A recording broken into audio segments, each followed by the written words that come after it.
Donald Trump versus Justin Trudeau. Over the last couple of years, there have been some epic back and forth between these two guys. But just today at the G-7 summit, there's a 60-second video clip that shows them going back and forth. Now, a lot of people would watch this video and think, oh, nothing really happened. But a ton happened and a ton of different social strategies were employed. So in this video, I'm going to break down the different strategies that they use. So number one, you can understand it. But number two, so you can use some of these strategies in your life and also be aware when other people are trying to use these strategies against you. So let's jump into the clip. Okay, there we go. Have a seat, please. Have a seat, please. That may seem pretty benign, but what it actually does is establish the frame on Trudeau's side. It's just like if you ever heard with car salesmen. When you go to buy a car, a lot of times they'll try to subtly kind of boss you around or tell you what to do. Right after me, have a seat right here. Grab a water right there, because that sets the frame of them being in control. So that's what he did right there. And another little subtle thing, if you notice, is he pointed his hand to the seat. But he waited until Trump actually started moving towards the seat to sit down to verbally ask him to sit down. Because what if Trump had some shenanigans up where he wasn't going to sit down, and then Trudeau would have been stuck saying, have a seat, please, and Trump is still standing up talking? That makes him look bad. So Trudeau kind of hedged his bet by waiting until Trump was actually going to sit down and then said, have a seat, please, to kind of show that Trump was following his frame and following his direction. What a pleasure it is to welcome President Trump to Charlevoix, an opportunity for us to talk about a broad range of issues, obviously. Okay, so a pro and a con here from Trudeau. He knew what he was saying. It sounded okay. What a pleasure it is to have President Trump here. It sounded nice. The words were nice, but his tonality was a bit weak. Would you agree? He sounded a bit supplicative. What a pleasure it is. It's just a little bit too high, a little bit too, here's President Trump. We're so happy to have him. I would encourage him to drop that tonality to a little more of a true rapport neutral, like you would talk to a friend. And by the way, I don't have time to get into the subtleties of vocal power and vocal tonality. If that's something you want to learn, you can touch or click up here in the right-hand corner, get a vocal power checklist. I put together 5 easy things that you can use to understand tonality and to understand the details of things that I'm talking about right here. But I'm going to call this a wash because Trudeau has good things to say. His tonality's not terrible, but it could be improved. So I'm just going to call that neutral. And around, we both got elected on a commitment to grow the middle class and help those working hard to join it. And that's exactly the kinds of things that we're going to stay focused on. And it's okay, did you catch that forced commonality?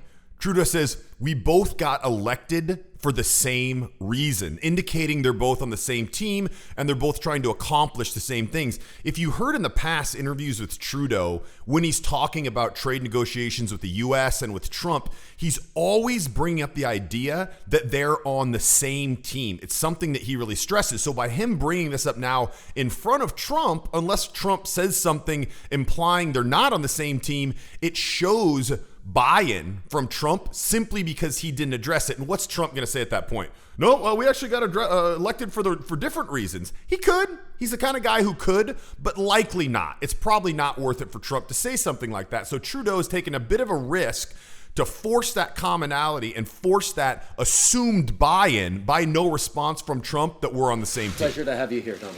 Well, Justin, it's been really great, and I appreciate, Justin has agreed to cut all tariffs and all trade barriers between Canada and the United States. So I'm very happy. I love this. I love this for a couple of reasons. By Trump joking about that, what is he communicating? Well, the most important thing he's communicating is he's at comfort in this stressful situation. It's almost impossible to deliver well-timed humor in a way that doesn't sound completely faked and forced when you're under stress. This is a tense situation. There has been a lot of drama and stress between him and Trudeau over the last couple weeks leading up to this interaction and up to this summit. So by Trump coming in there showing that he's at ease with it, it's just a very high status thing to do. It's showing that in an environment that a lot of people would feel uncomfortable and stressful and wouldn't take any risk, and their brain wouldn't even be operating on the wavelength to bring in humor, he's bringing in humor. So what does it do? It not only cuts some of that stress and that tension kind of in the room, you can hear people laughing and just the whole kind of feeling lightened up, but it shows he's the one that's comfortable enough to bring that humor into play. I thought that was really well timed. Trade barriers between Canada and the United States. So I'm very happy So about I'd say that. NAFTA's in good shape. All right, I give Trudeau props for a well-timed rebuttal. If he wouldn't have said anything, he would have just kind of seemed like the Goldman over there while Trump's just rolling with the mic, just like, wah, wah, wah. But what did he say?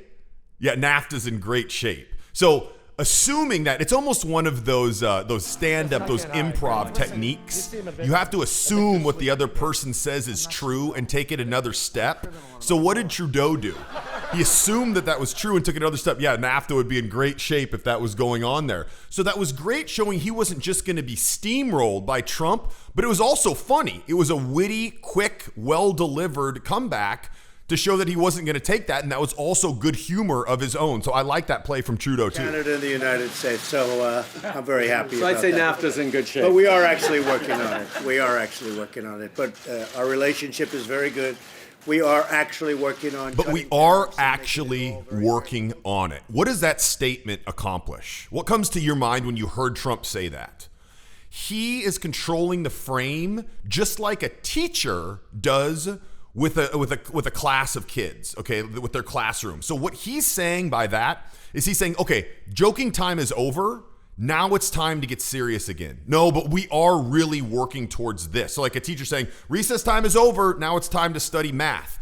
He is the one controlling that frame by dictating to Trudeau and basically everyone in the room, okay, now that joking frame is over. We are actually working to do this. And you'll notice he says that 3 different times to reaffirm that he is the one reestablishing the frame, because every time he says that, it's showing more and more that he's the one in control of that situation. So I think that's one that would slide by a lot of people, but it's very important to show that he's dictating everything going on in that interaction. That, among other things. But the relationship is probably better, as good or better than it's ever been. Okay, did you catch that? Trump says the relationship between the U.S. and Canada is as good or better than it's ever been. And then he looks at Trudeau for confirmation. What Trudeau does, he doesn't nod. He gives the old fake nod. Is probably better, as good or better than it's ever been. So he turns his head down as if he's going into a nod, but then just holds it there. So he's not agreeing. He's not confirming that what Trump said is right. So that was kind of a nice move by him. He wasn't sucked into that. Clearly, I doubt that Trudeau thinks that U.S.-Canadian relations are at an all-time high. I doubt that's the case, but Trump tried to pressure him into confirming that was the case by simply nodding. So Trudeau went in, who knows if he was going to nod and then thought, oh, maybe I shouldn't, or if that was just a move that he had in the bank, but I really like the way he did that. Now, if you're interested in these kind of breakdowns of advanced interactions like this, of course, subscribe to the channel, but I'm going to be putting out more content on my Instagram feed. So go to Charisma Matrix Instagram if you want to check that out and join the team. That's where I actually answer a lot of questions and interact a lot. And then lastly, if you didn't grab that tonality checklist, it's completely free. You can click right here to do so. I'll talk to you soon.